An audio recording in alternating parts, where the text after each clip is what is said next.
first round has been paired and is up. It's Naya against Saltai. Yeah, it's Naya Adventures versus Saltai. Oh my god, the poor guy has an arena problem. Oh, maybe not. Waiting for opponent. Who, in the chat? No, on the main stream. Looks like we're up though. I think we're up.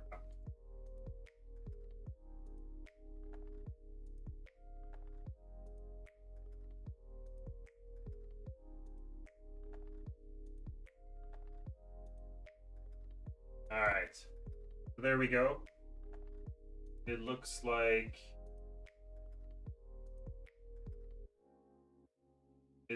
Freddy's gonna be on the play. All right, here we go. Opening hands. For a Sultai, he can Fable Passage for a green and then do a Wolf Haven into a Cultivate. That's pretty good. Wonder if he's going to keep that. He's definitely got some ramp and a few top end creatures and spells, which is what he wants. And Freddy has... he just keeps flipping back and forth, so client must be... oh, there we go. He's also streaming. Oh yeah, that might be a problem.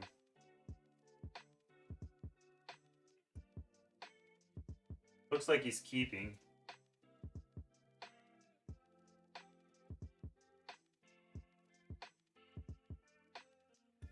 All right, so this is the hand from Stephen Keith using Sultai Control.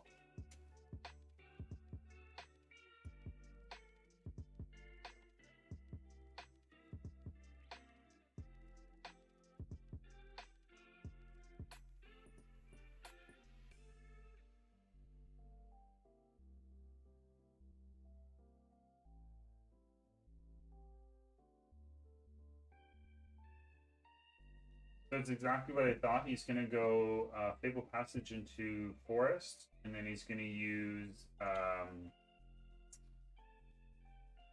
Wolf Haven to accelerate his mana, which he can accelerate into Cultivate. Actually, this is great. And on the Naya side, it looks like he's probably going to use Stomp on end step, and then play out a Bone Crusher, adding pressure to the battlefield and chipping away at Stephen Keith's life total. And I called that.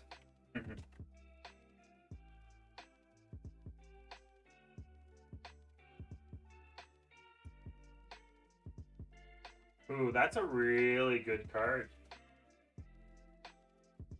So, Shadow's Verdict.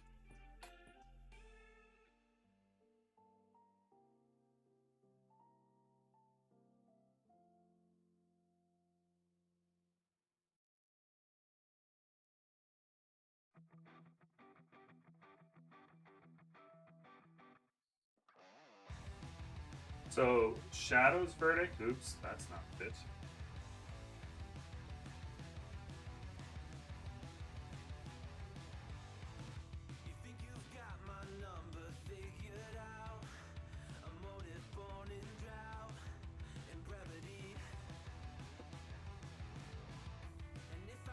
Yes, so Shadow's Verdict is in Keith's hand, and I really think, even though it's too early to play it, I think it's going to be a huge asset to this, because it'll clear out both Bone Crusher Giants.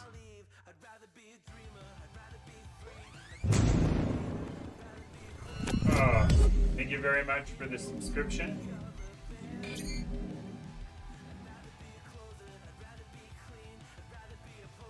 Even though I think Naya has a lot of good creatures and a good curve, I think that the Salt Ultimatum deck is definitely a lot more suited. So, at least for the first round here. I'm trying to see what that card is.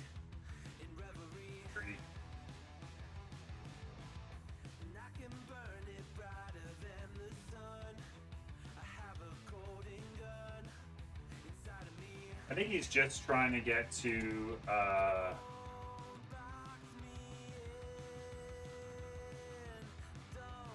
Goldspan Dragon mana.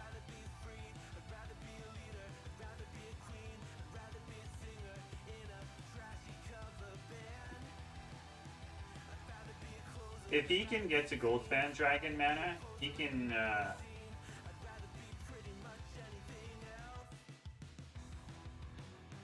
play Fury. I think would be very cool.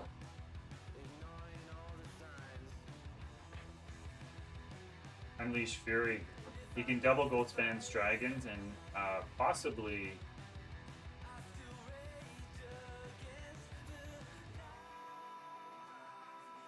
try and end this game as quickly as possible.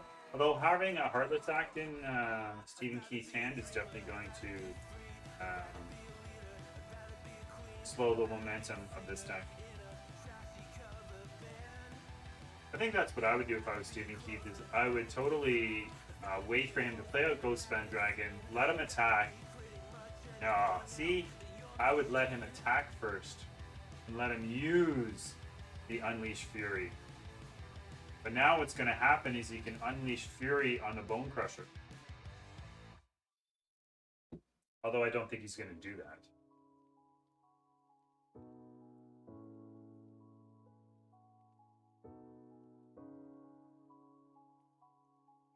If he does do that, though, he'll hit him for 8 and be down to 4.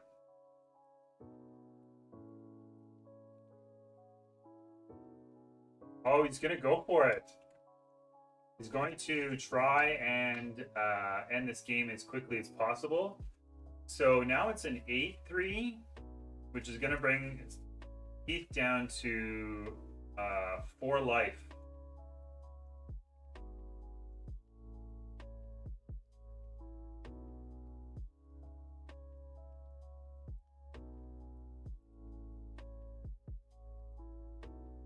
Ooh.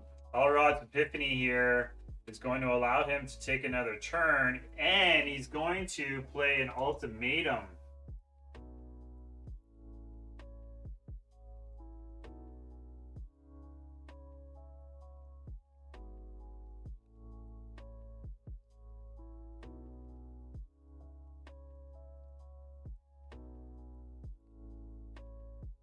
And here's ultimatum here. So he's going to pick Valkyrie. I would definitely take Valkyrie.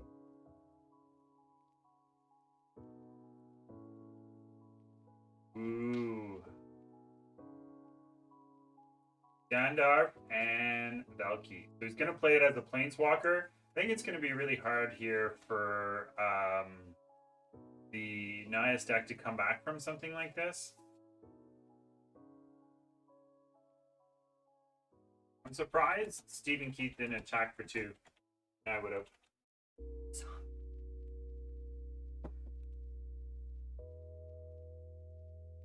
Goes round 1. So from there, we're going to move to the sideboard. And let's see what we can figure out. What cards. So Zombie is bringing out Elspeth's Nightmare. It's not exactly good. I think it's going to hit just a few creatures. Oh, he's keeping it in. He's keeping 2 in. No, he took them all out. That makes sense. It only hits Endwall Keeper. It's hard to see what the Naya side's doing. He might be just having problems with his client, which is okay. He's all sideboarded up.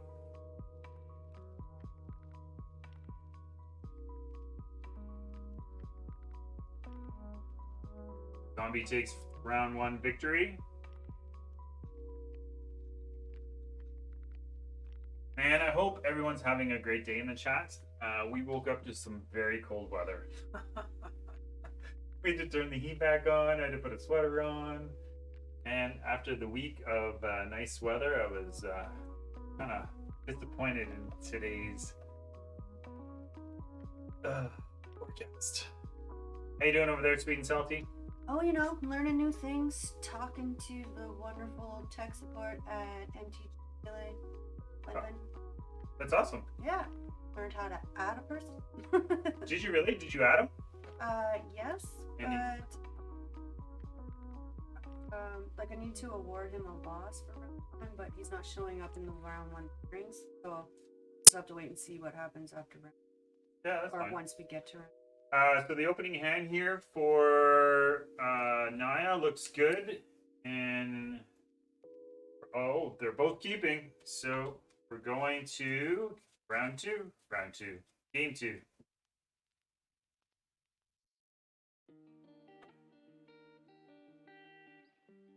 I'm gonna leave it on Saltai's hand because it looks like Freddie's having problems with his client. So I just want it to be a little more. I don't want the viewers to miss out.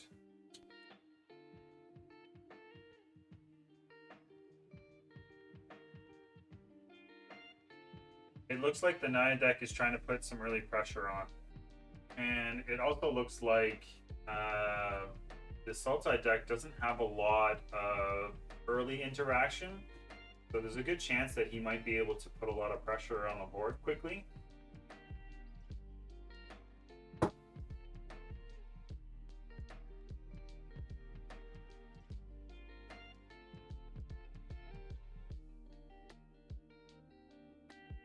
Which is exactly what he's trying to do. The Naya deck is trying to put as much pressure as he can on the board as early as possible, and allowing him to draw cards, put more cards in his hand.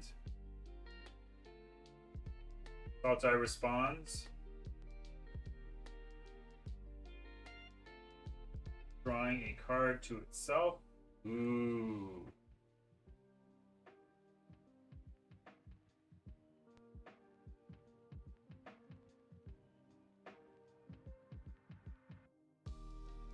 Cultivating. Oh.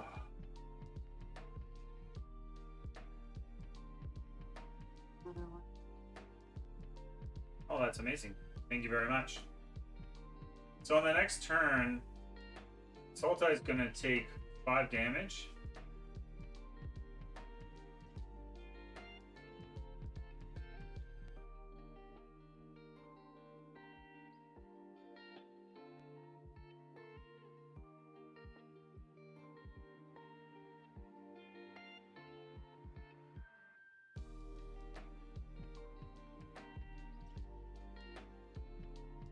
Down to 12.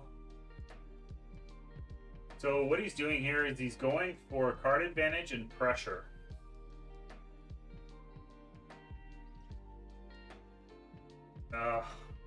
Dato's verdict does it again. Sweeps up the whole board.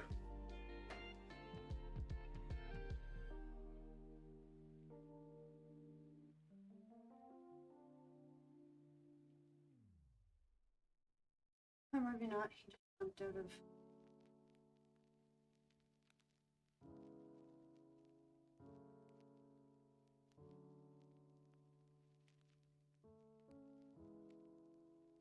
I like this card. So other creatures get -1/-1. I think this is really good. It's also 3/2 body.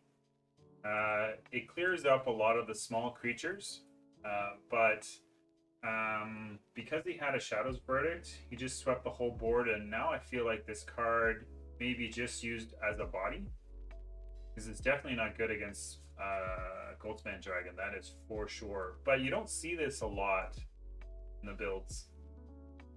He's gonna go ahead and play it out. Kills off a Shepherd, and it does shrink the Goldspan Dragon, so now he's only hitting for 3 a turn. But in his hand, he has another Goldspan Dragon, so that's 7. And hard to see what else is in his hand. I did see that.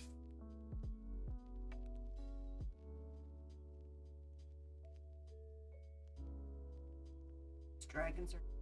Yeah, those dragons are nuts. So he's hitting for 6, right. It's shrunk. So if I mean, like, this is it. Zombie doesn't come up with an answer on the next turn, Freddy is definitely going to... Oh, just like that. See, I couldn't see what else was in his hand. He took game 2. Off to sideboards. So he was able to tie it up and bring it to game 3, which we love over here at Total Jank Games. More action for the viewers. Don't forget, after round 1, I'll be concluding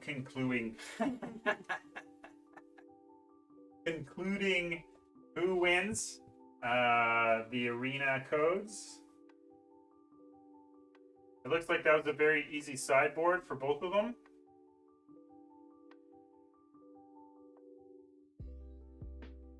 Wow, there's a lot of lands. Trying to see what the Naya deck has for an opening hand. Please don't forget to check out the Wizards Tower. They're so amazing. They are the flagship store of Ottawa when it comes to game stores. Please check them out. WizardsTower.com for all your single needs. They're just a great store. They're moving, by the way, which will be advertised right here. See, we're moving at the end of March. I think Sultai has to keep this. He's got 2 lands, an Omen of the Sea, a Cultivate, and some good interaction. Naya has a great opening hand, which is always hard to see, but he had a couple 1-drops.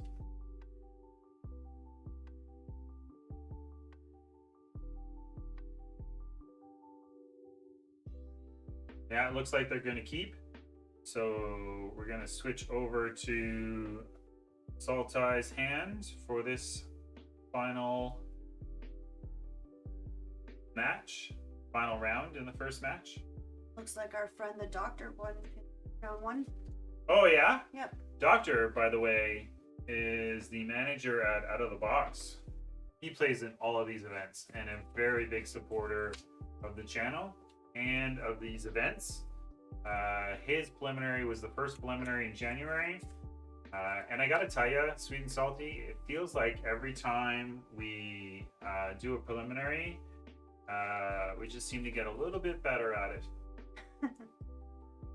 And you know, this is our first year and our 3rd event, and I think the overlay looks really sharp and clean. Looks good. Our fans in the chat are amazing, and we keep getting return competitors, which is phenomenal. Just noticing your little read the card pop up. Looks good. Thanks. It does look good. It does. By the way, that is all thanks to Jeff Hooglin. I sent him a message, and I gotta be honest, I was very nervous contacting him. He's a very huge Magic the Gathering streamer. And he's just big in the Twitch community as a whole. And I honestly didn't think he was going to take the time to respond to me, but he did. And I was very, very, very grateful. He just gave me a very simple tip, and it worked out very well. So yay for me and us. Yay for him. And yay for him for being such a great supporter of smaller streamers. Absolutely. Cultivate here is going to allow Sultai to accelerate its mana into, it looks like he has Heartless Act and Extinction Event. Nope, not Extinction, Shadow Verdict.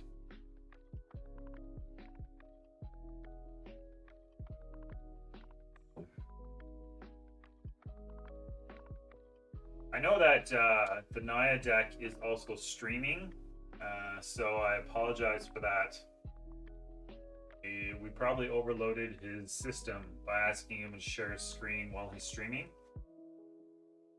Wolfhaven here is going to accelerate the Sultai deck.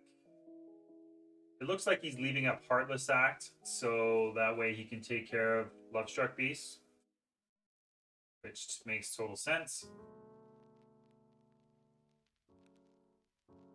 I really find once Yorion decks get into their later games and can actually play out their cards, they're very, very tough to beat. Which is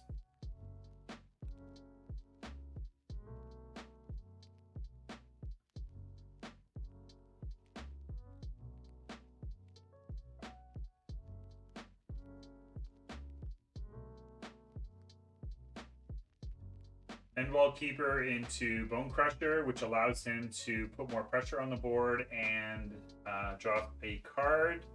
It looks like he's got Giant Killer, Fury, Goldspan Dragon in his hand, and he has Goldspan Dragon mana, which is excellent because Goldspan Dragon is going to play around Shadow's Verdict. Because Shadow's Verdict is 5 mana, and Goldspan Dragon is Shadow's Verdict kills everything converted mana costs 3 or less, which is what he's going to do right here and wipe the board.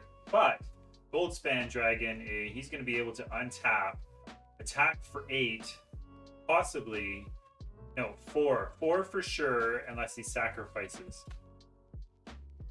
And then that would be 8, although there's no reason why he would do that. It's just silly. I'm just getting ahead of myself. How's everyone in the chat doing? Thank you very much for the follows. Thank you everyone for joining in the first round codes. Looks like we got a nice handful of people. We'll be doing the draw at the end of the round. Goldspan Dragon into extra mana.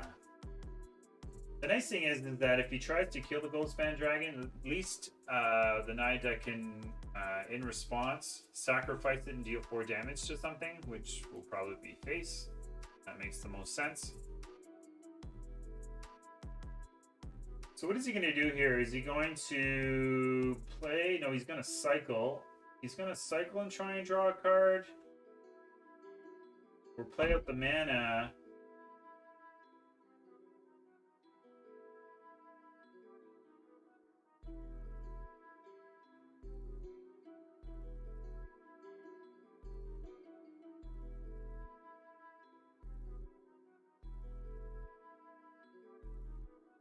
Behold the Multiverse allows him to draw 2 cards. He was also able to scry,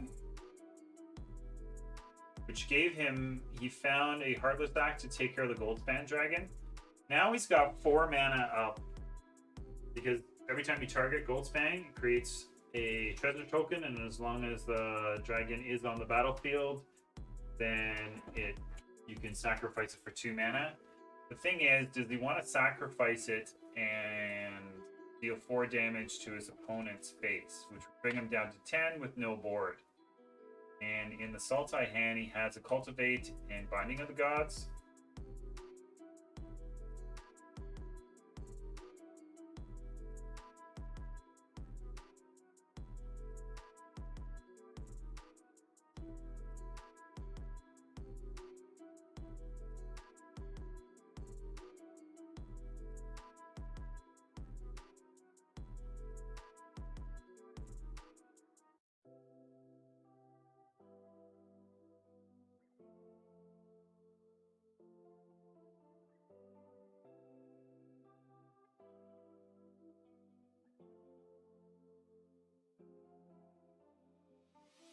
Even though there's some decent pressure from the Naya side with the Lovestruck Beast, having Binding the Old Gods here is just such a clean answer. Like he's gonna play it out.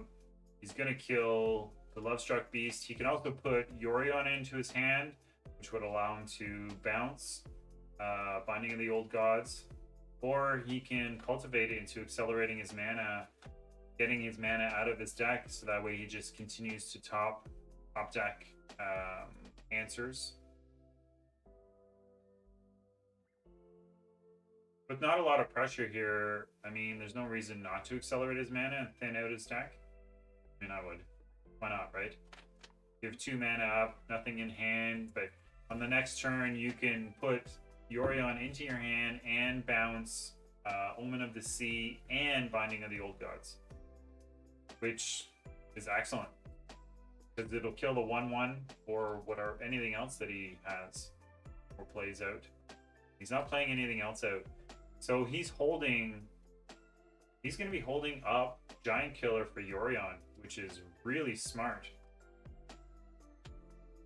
He's going to play Yorion out here. He'll be able to draw a card and get rid of the 1/1, but he is going to lose Yorion to Giant Killer.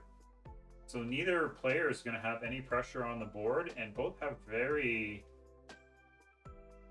reasonable life totals. I mean, Naya hasn't been hit yet, but the Sultai deck is at 13 with not much in hand from the Naya side.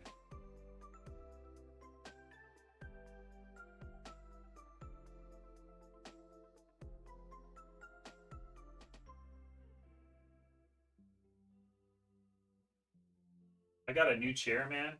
It's so cool. I can put my arms up. So many other things. More room to cross my legs. All the important things in comfort. So your comfort is thanks to Serta.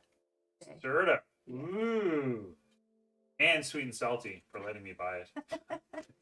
I didn't let you. I encouraged you to buy it. This is true. She did encourage me. Mostly because I hated the squeaking of your other one.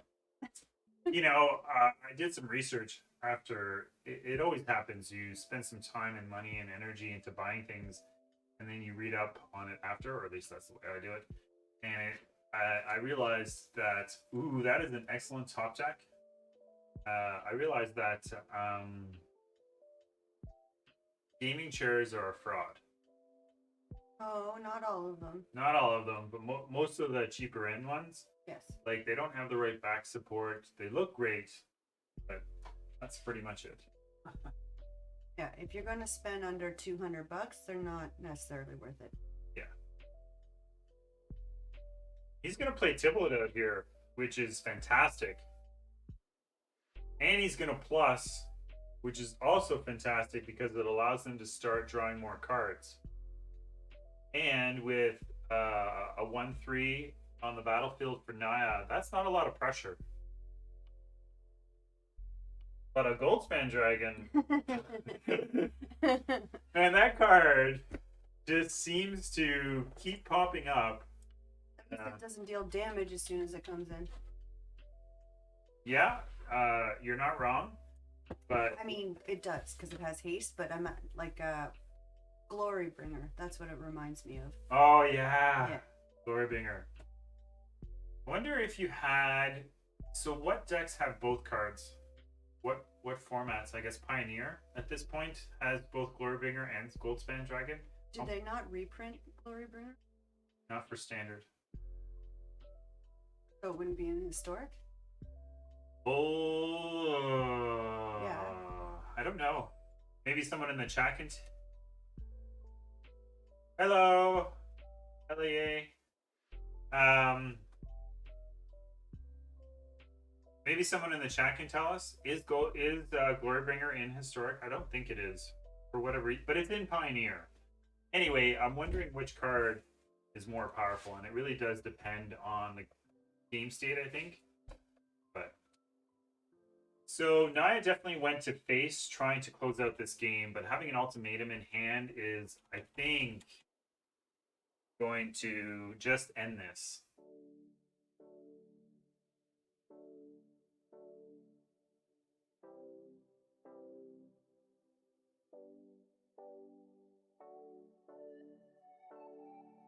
Yeah. So he goes for an All Reds Epiphany. Ooh, he's going for creatures. Gandalf, and I missed the other one.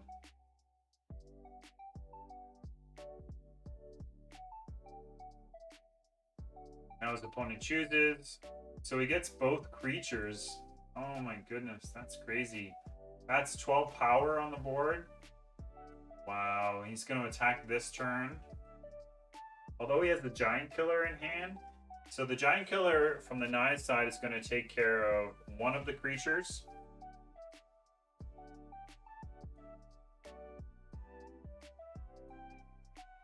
And by putting Luckstruck Beast in there, he's just putting up a blocker.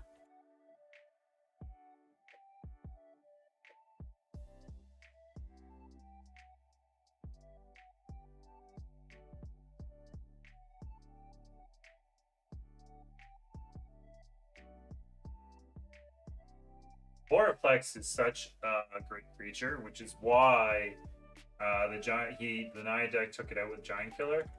Oh no, he took out Keldar. Oh, because the other one could draw him cards, or gain life, or make 3/3s. This is just a bad situation for both, for the Naya side.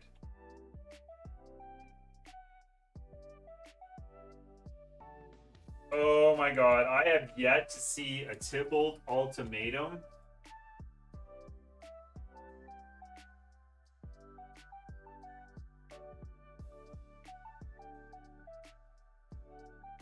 A Tybalt here. Can you respond? Yes, it is going to be 5 rounds of Swiss. I forgot to mention that. A minus here allows the ultimatum deck to play everything in both decks, both graveyards, as long as he has the mana. And that is definitely going to be game 1.